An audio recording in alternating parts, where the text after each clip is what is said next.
Čau, Andri! Jā, tieši tā.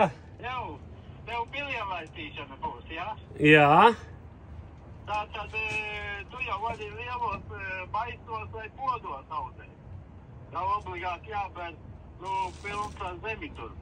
Nē, mums jau viss jau te jau piebērts jau tagad jau ir jau. Jau piebērts, jā? Jā. Ten tu arī vēl variants, tu vari piesist to vēlīt aizpūrē klāt no priekšu cāniem. Tad jau būs augstāk. Mēģināsim sākumā tagad šitā pat, un tad skatīsimies pēc situācijas. Tā kā jā.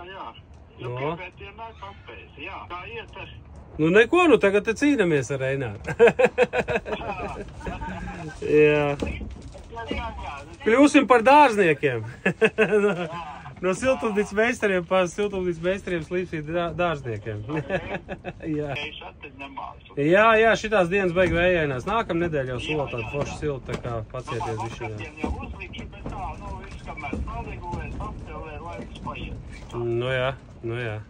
Tagad jāgādā tomātu stādi un vēl kaut kas.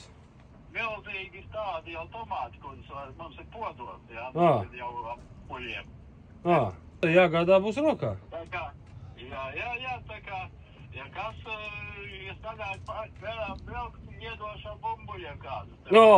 Pasties, būs jau ar ražu jau. Jā. Super. Labi, Andri, liels paldies tev. Jā, tad. Jā, dai. Ok, čau. Nu, rei, jau tomāts tādi jau aizrunāts, tā kā viss notiekās. Visi, mēs vēl neesam zemi līdz kārtam, līdz galai salikuši jau, ka jau viss jau notiek. Lielā ātrumā. Ralfhaus atbrauks un izdarīs.